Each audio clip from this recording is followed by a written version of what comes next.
అక్కడ ఇక్కడ ఎక్కడికక్కడ ఎత్తిన తలకి రాత పెడతా నరికి పెడతా ఉరుకు ఉరుకు ఊరకరు దెబ్బకి అబ్బని గుర్తుకు తెస్తా నెత్తుటి స్నానం నీకు చేస్తా కన్నని ఎరక వేస్తా ఉరుకు ఉరుకు ఊరకరు కట్టినంటే నేను కత్తి గుచ్చకుండనంతే రెచ్చగొట్టే వంటే నిన్ను చంపకుండా ఉండనంతే నిన్ను నిన్ను నిన్ను చంపి నీ రక్తంతోనే రాస్తా చరిత్ర రక్త చరిత్ర రక్త చరిత్ర రక్త చరిత్ర రక్త చరిత్ర రక్త చరిత్ర రక్త చరిత్ర రక్త చరిత్ర నిన్ను నిన్ను నిన్ను ఎప్పటికీ.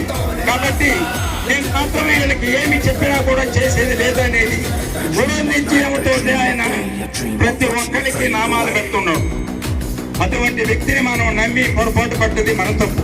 కాబట్టి ఎటువంటి పరిస్థితుల్లో జగన్మోహన్ రెడ్డి చేసిన న్యాయము ప్రతి ఒక్కరూ గుర్తు పెట్టుకోండి. ఇప్పటికైనా ఆయనకు చేయాల్సిన న్యాయము రాబోయే 4 సంవత్సరాలలో ఆయన ఖచ్చితంగా జగన్మోహన్ రెడ్డికి సరైన న్యాయం చేసి ఆయనకి 175 సీట్లు ఖచ్చితంగా ఇస్తారనే నమ్మకం నాకు 100% ఇప్పుడు జరిగే పరిస్థితులను బట్టి కలుగుతుంది.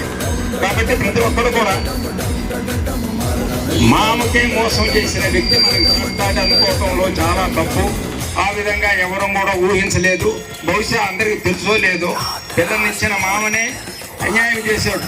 ఫ్యామిలీని ఈరోజు కడపలో మహానాడు పెడితే బాలకృష్ణ అనే వ్యక్తి ఎన్టీ రామారావు కుమారుడు, చంద్రబాబు నాయుడు వియంకుడు, అటువంటి వ్యక్తిని మహానాడుకి రానివ్వకుండా ఆయన ఏదో ప్రయోగాలు చేయాలని చెప్పే ఉద్దేశంతో ఆయన్ను మహానాడు కూడా రానివ్వకుండా ఫ్యామిలీ మెంబర్స్ ను కూడా ఎవరిని దగ్గరికి రానివ్వకుండా అందరినీ మోసం చేస్తూ ఈ విధంగా నడిపిస్తున్న చంద్రబాబు నాయుడికి రోజుల్లో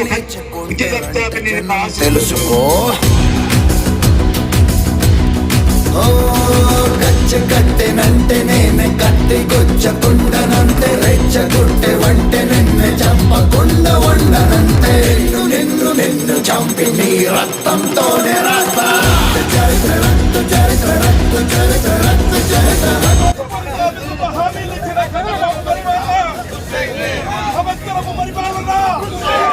వెన్నుపాటు పొడిచారా లేదా? రైతులకు వెన్నుపాటు పొడిచారా లేదా? మహిళలకు వెన్నుపాటు పొడిచారా లేదా? నిరుద్యోగులకు వెన్నుపాటు పొడిచారా లేదా? బీసీలకు వెన్నుపాటు పొడిచారా లేదా? సంవత్సరం చంద్రబాబు పరిపాలన ఏమైంది?